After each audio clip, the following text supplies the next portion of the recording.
ದೆಹಲಿಗೆ ಕರೆ ತಂದಿದೆ ಎನ್ಐಎ. ಈಗ ರಾಣಾ ಅರೆಸ್ಟ್ ಪ್ರಕ್ರಿಯೆ ಆರಂಭ ಆಗಿದೆ. ದೆಹಲಿಯ ಪಾಲಂ ಏರ್ಪೋರ್ಟ್ಗೆ ಬಂದು ಇಳಿತಾ ಇದ್ದಂತೆ ಈತನ ಅರೆಸ್ಟ್ ಪ್ರೊಸೆಸ್ ಈಗ ಆರಂಭ ಆಗಿರೋದು. ದೆಹಲಿಯ ಪಾಲಂನಲ್ಲಿ ಐಎಎಫ್ ಏರ್ಬೇಸ್ನಲ್ಲಿ ಲ್ಯಾಂಡಿಂಗ್. ಐಎಎಫ್ ವಿಮಾನದಲ್ಲಿ ರಾಣಾನನ್ನ ಅಮೆರಿಕದಿಂದ ಭಾರತ ಎಳೆದು ತಂದಿದ್ದು. ಇದಾದ ಮೇಲೆ ಈಗ ಬಂಧನ ಪ್ರಕ್ರಿಯೆ ಅಂತ ಇರುತ್ತೆ. ಆ ಪ್ರಕ್ರಿಯೆ ಈಗ ಆರಂಭ ಆಗಿದೆ. ಏರ್ಪೋರ್ಟ್ ಒಳಗೆ ಬುಲೆಟ್ ಪ್ರೂಫ್ ಕಾರು ಕೂಡ ಪ್ರವೇಶ ಮಾಡಿದೆ.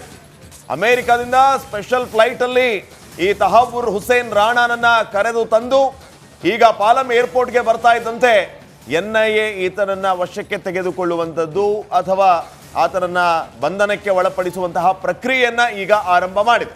ಇನ್ನು ಈಗಾಗಲೇ ಏರ್ಪೋರ್ಟ್ನ ಒಳಗಡೆ ಬುಲೆಟ್ ಪ್ರೂಫ್ ಕಾರು ಪ್ರವೇಶ ಕೊಟ್ಟಿದೆ.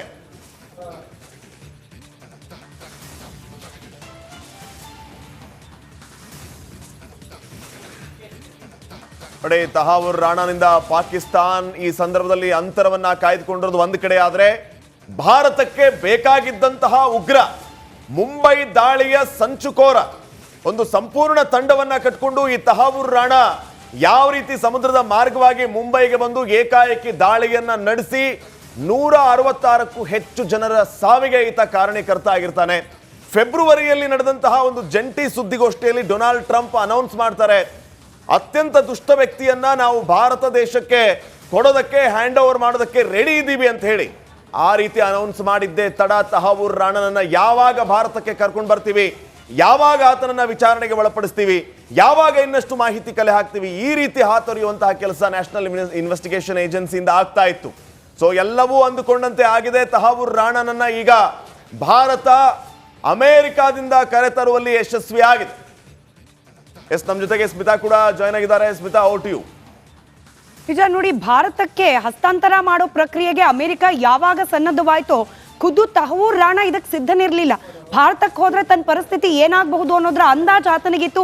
ಹೀಗಾಗಿ ಭಾರತಕ್ಕೆ ನನ್ನನ್ನು ಹಸ್ತಾಂತರ ಮಾಡಬೇಡಿ ಅಂತ ಹೇಳಿ ಕಾನೂನಾತ್ಮಕವಾಗಿ ಇರುವ ಆಪ್ಷನ್ಗಳನ್ನ ಕೂಡ ಆತ ಬಳಕೆ ಮಾಡ್ಕೊಳ್ಳಿಕ್ಕೆ ಪ್ರಯತ್ನ ಪಟ್ಟ. ಆದರೆ ಭಾರತದ ಅತ್ಯಂತ ದೊಡ್ಡ ರಾಜತಾಂತ್ರಿಕ ಗೆಲುವು ಅಮೆರಿಕ ಹಾಗೆ ಭಾರತದ ನಡುವಿರುವ ದ್ವಿಪಕ್ಷೀಯ ಮಾತುಕತೆ ಯಶಸ್ವಿಯಾಗಿದ್ರಿಂದಾಗಿ ಇದೀಗ ತಹವ್ವುರ್ ರಾಣಾನನ್ನ ಭಾರತಕ್ಕೆ ಹಸ್ತಾಂತರ ಮಾಡುವಲ್ಲಿ ಯಶಸ್ವಿ ಆಗ್ತಾ ಇರೋದು ದೃಶ್ಯದಲ್ಲಿ ಗಮನಿಸ್ತಾ ಇದ್ದೀರಿ. ಇದೀಗ ದೆಹಲಿಯ ಪಾಲಂ ಏರ್ಪೋರ್ಟ್ ನಿಂದ ತಹವ್ವುರ್ ರಾಣಾನನ್ನ ಕರೆದುಕೊಂಡು ಎನ್ಐಎ ಅಧಿಕಾರಿಗಳು ಆಚೆ ಬರ್ತಾ ಇರುವ ನೇರ ಪ್ರಸಾರದ ದೃಶ್ಯಗಳು ರಿಪಬ್ಲಿಕ್ ಕನ್ನಡದಲ್ಲಿ ಎಕ್ಸ್ಕ್ಲೂಸಿವ್ ಆಗಿ ಗಮನಿಸ್ತಾ ಇದ್ದೀರಿ. ನೇರವಾಗಿ ಇದನ್ನ ಎನ್ಐಎ ಸ್ಪೆಷಲ್ ಕೋರ್ಟ್ ನಲ್ಲಿ ಹಾಜರುಪಡಿಸ್ತಾರೆ ನ್ಯಾಯಾಧೀಶರ ಮುಂದೆ. ಅದಾದ ನಂತರದಲ್ಲಿ ಈತನನ್ನ ಜೈಲಿಗಟ್ಟುವ ಪ್ರಕ್ರಿಯೆ ಆಗತ್ತೆ. ಈತನಿಗಾಗಿಯೇ ವಿಶೇಷವಾದ ಸೆಲ್ಲನ್ನ ಕೂಡ ತಯಾರು ಮಾಡಿ ಇಡಲಾಗಿದೆ.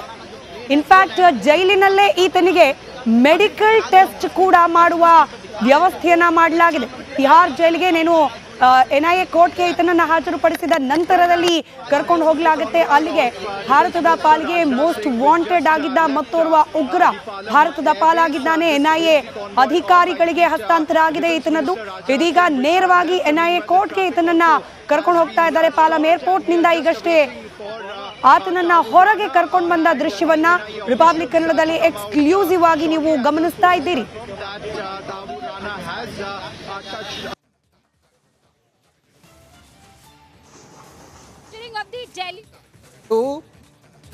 166 ಜನರ ಮಾರಣ ಹೋಮಕ್ಕೆ ಕಾರಣ ಆದಂಥ ಈ ಮೋಸ್ಟ್ ವಾಂಟೆಡ್ ಭಯೋತ್ಪಾದಕನನ್ನ ಕೊನೆಗೂ ಕೂಡ ಭಾರತ ತನ್ನ ರಾಜತಾಂತ್ರಿಕ ಗೆಲುವಿನ ಮೂಲಕ, ಅತಿ ದೊಡ್ಡ ಗೆಲುವಿನ ಮೂಲಕ ಭಾರತಕ್ಕೆ ಕರೆದುಕೊಂಡು ಬಂದಿದೆ. ಈ ಕ್ಷಣಕ್ಕೆ ನೀವೇ ನೋಡ್ತಾ ಇದ್ದೀರಲ್ಲ, ಈಗ ಆತನನ್ನ, ಈ ಕಿರಾತಕನನ್ನ ಕರೆದುಕೊಂಡು ಹೋಗ್ತಾ ಇದ್ದಾರೆ. ಬಹುಶಃ ತಿಹಾರ್ ಜೈಲಿಗೆ ಆತನನ್ನ ಕರೆದುಕೊಂಡು ಹೋಗ್ತಾರೆ. ಅದಕ್ಕೂ ಮುಂಚೆ ಆತನಿಗೆ ವೈದ್ಯಕೀಯ ತಪಾಸಣೆ ಆಗುತ್ತೆ. ವೈದ್ಯಕೀಯ ತಪಾಸಣೆ ಆಗಿ ಆತನನ್ನ ನ್ಯಾಯಾಧೀಶರ ಮುಂದೆ ಪ್ರೊಡ್ಯೂಸ್ ಮಾಡ್ತಾರೆ. ನ್ಯಾಯಾಧೀಶರ ಮುಂದೆ ಪ್ರೊಡ್ಯೂಸ್ ಮಾಡಿ ಆತನನ್ನು ಹೆಚ್ಚಿನ ವಿಚಾರಣೆಗೆ ಕೊಡುವಂಥ ಸಾಧ್ಯತೆಯೂ ಇದೆ. ಅದೆಲ್ಲದರ ಹೊರತಾಗಿ ತಿಹಾರ್ ಜೈಲಿಗೆ ಆತನನ್ನು ಶಿಫ್ಟ್ ಮಾಡುವಂಥ ಸಾಧ್ಯತೆಯೂ ಇದೆ. ಮೋಸ್ಟ್ ವಾಂಟೆಡ್ ಉಗ್ರ, ಈ ಮುಂಬೈ ಬಾಂಬ್ ಬ್ಲಾಸ್ಟ್ ಪ್ರಕರಣದ ಈ ಸಂಚುಕೋರ ಸುಮಾರು 10 ಜನರ ತಂಡವನ್ನು ಕಳುಹಿಸಿ ತೆರೆಮರೆಯಲ್ಲಿ ಆಟ ಆಡ್ತಾ ಇದ್ದಂಥ ಮಹಾನ್ ಕಿರಾತಕನನ್ನು ಕೊನೆಗೂ ಕೂಡ 16 ವರ್ಷದ ನಂತರ ಭಾರತ ಆತನನ್ನು ಕರೆದುಕೊಂಡು ಬಂದಿದೆ. ಈಗ ಆತನಿಗೆ ಶಿಕ್ಷೆಯಾಗುವುದು ಮಾತ್ರ ಬಾಕಿ ಇದೆ. ಭಾರತದ ಬಳಿ ಆತ ಈ ಪ್ರಕರಣದಲ್ಲಿ ಅಥವಾ ಈ ನರಮೇಧದಲ್ಲಿ ಭಾಗಿಯಾಗಿದ್ದ ಅನ್ನೋದಕ್ಕೆ ಪೂರಕವಾದಂಥ ಸಾಕ್ಷಿಗಳಿದ್ವು. ಸುಮಾರು 231 ಬಾರಿ ಈತ ಹೆಡ್ಲಿ ಜೊತೆಯಲ್ಲಿ ಮಾತುಕತೆ ಮಾಡಿದ್ದ. ಈ ತಂಡಕ್ಕೆ ಈತ ಸಂಪನ್ಮೂಲವನ್ನು ಪೂರೈಕೆ ಮಾಡ್ತಾ ಇದ್ದ ಅನ್ನೋದ್ರ ಬಗ್ಗೆ ಭಾರತಕ್ಕೆ ಖಚಿತವಾದಂಥ ಮಾಹಿತಿ ಇತ್ತು. ಈತ ತೆರೆಮರೆಯಲ್ಲಿದ್ದುಕೊಂಡು ಈ ಬಾಂಬ್ ಬ್ಲಾಸ್ಟ್ ಪ್ರಕರಣದ ಸಂಪೂರ್ಣವಾದಂತಹ ಎಲ್ಲ ಮೇಲ್ನೋಟಗಳನ್ನು ಈತ ನೋಡ್ತಾ ಇದ್ದ ಅನ್ನೋದ್ರ ಬಗ್ಗೆ ಭಾರತಕ್ಕೆ ಖಚಿತ ಮಾಹಿತಿ ಇತ್ತು. ಭಾರತದ ಸಾರ್ವಭೌಮತೆಗೆ ಈತ ಚಾಲೆಂಜ್ ಮಾಡಿದಂಥ ಈ ಮೋಸ್ಟ್ ವಾಂಟೆಡ್ ಉಗ್ರನನ್ನು ಭಾರತ ಕೊನೆಗೂ ಕೂಡ ಯಾವುದೇ ಬಿಲದಲ್ಲಿ ಅವಿತುಕೊಂಡಿದ್ದರೂ ಕೂಡ ಎಳೆದುಕೊಂಡು ಬಂದು ಆತನಿಗೆ ಶಿಕ್ಷೆ ಕೊಡುವತ್ತ ಹೊರಟಿದೆ. ಈತನನ್ನು ಜೈಲಿಗೆ ಕಳಿಸುವತ್ತ ಹೊರಟಿದೆ ಭಾರತ.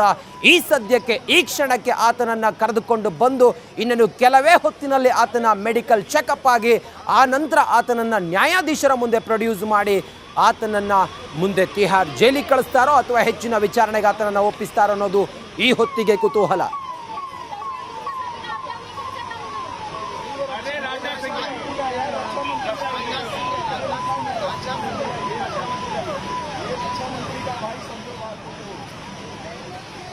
ಈ ಬಗ್ಗೆ ಮತ್ತಷ್ಟು ಮಾಹಿತಿ, ಹಾಗೆ ಈತನನ್ನ ಭಾರತ ವಶಕ್ಕೆ ಪಡೆದಿರೋದು ರಾಜತಾಂತ್ರಿಕವಾಗಿ ಎಷ್ಟರ ಮಟ್ಟಿಗೆ ಮಹತ್ವಪೂರ್ಣವಾದ ಹೆಜ್ಜೆ, ಇದೆಲ್ಲದರ ವಿಶ್ಲೇಷಣೆಯೊಂದಿಗೆ ನಮ್ಮ ಜೊತೆಯಲ್ಲಿ ಅಂತಾರಾಷ್ಟ್ರೀಯ ವಿಶ್ಲೇಷಕರಾದ ಚಂಬಿ ಪುರಾಣಿಕ್ ಸರ್ ಇದ್ದಾರೆ. ಪುರಾಣಿಕ್ ಸರ್ ನಮಸ್ಕಾರ. ನಮಸ್ಕಾರ, ಚೆನ್ನಾಗಿದ್ದೀರಾ? ಚಂಬಿ ಸರ್, ಈಗಷ್ಟೇ ನಾವು ದೃಶ್ಯಗಳಲ್ಲಿ ಗಮನಿಸ್ತಾ ಇದ್ವಿ, ಪಾಲಂ ಏರ್ಪೋರ್ಟ್ನಿಂದ NIA ಅಧಿಕಾರಿಗಳು ರಾಣನನ್ನ ಕರೆದುಕೊಂಡು ಹೋಗಿ NIA ಕೋರ್ಟ್ಗೆ ಸಬ್ಮಿಟ್ ಮಾಡುವವರಿದ್ದಾರೆ. ನೀವು ಆಗ್ಲೂ ಕೂಡ ನಮ್ಮ ವೀಕ್ಷಕರಿಗೆ ವಿವರಿಸಿದ್ರಿ, ಈತನನ್ನ ಭಾರತಕ್ಕೆ ಹಸ್ತಾಂತರ ಮಾಡಿಸ್ಕೊಳ್ಳೋದು ಎಷ್ಟು ಸುಲಭದ ಕೆಲಸ ಆಗಿರ್ಲಿಲ್ಲ, ಹಾಗೆ ಎಷ್ಟು ಮಹತ್ವಪೂರ್ಣವಾದ ಕೆಲಸ ಆಗಿತ್ತು ಅಂತ ಹೇಳಿ ಮತ್ತೊಮ್ಮೆ ಅದನ್ನು ವಿವರಿಸಬಹುದಾ?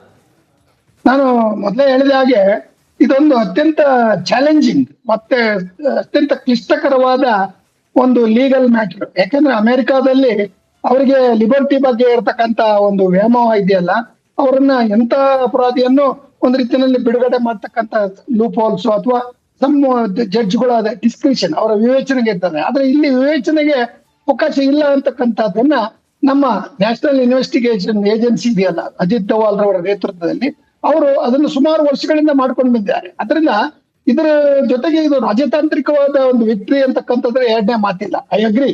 ಯಾಕಂದ್ರೆ ಟ್ರಂಪ್ ಮತ್ತೆ ಮೋದಿರವರ ಒಂದು ಏನು ಸ್ನೇಹ ಇದೆ, ಆ ದೃಷ್ಟಿಯಿಂದ ಇದು ಬಹಳ ಕ್ವಿಕ್ ಆಗಿ ಇದು ಎಕ್ಸ್ಟ್ರಾಡೈಟ್ ಮಾಡೋದಿದೆ. ದೆಹಲಿಗೆ ಕರೆ ತಂದಿದೆ NIA. ಈಗ ರಾಣಾ ಅರೆಸ್ಟ್ ಪ್ರಕ್ರಿಯೆ ಆರಂಭ ಆಗಿದೆ. ದೆಹಲಿಯ ಪಾಲಂ ಏರ್ಪೋರ್ಟ್ಗೆ ಬಂದು ಇಳಿತಾ ಇದ್ದಂತೆ ಈತನ ಅರೆಸ್ಟ್ ಪ್ರೊಸೆಸ್ ಈಗ ಆರಂಭ ಆಗಿರೋದು.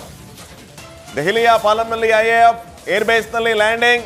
IAF ವಿಮಾನದಲ್ಲಿ ರಾಣನನ್ನ ಅಮೆರಿಕದಿಂದ ಭಾರತ ಎಳೆದು ತಂದಿದ್ದು. ಇದಾದ ಮೇಲೆ ಈಗ ಬಂಧನ ಪ್ರಕ್ರಿಯೆ ಅಂತ ಇರುತ್ತೆ, ಆ ಪ್ರಕ್ರಿಯೆ ಈಗ ಆರಂಭ ಆಗಿದೆ. ಏರ್ಪೋರ್ಟ್ ಒಳಗೆ ಬುಲೆಟ್ ಪ್ರೂಫ್ ಕಾರು ಕೂಡ ಪ್ರವೇಶ ಮಾಡಿದೆ.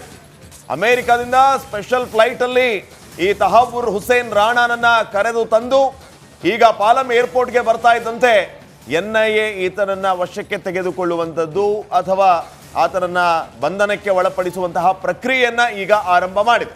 ಇನ್ನು ಈಗಾಗಲೇ ಏರ್ಪೋರ್ಟ್ನ ಒಳಗಡೆ ಬುಲೆಟ್ ಪ್ರೂಫ್ ಕಾರು ಪ್ರವೇಶ ಕೊಟ್ಟಿದೆ.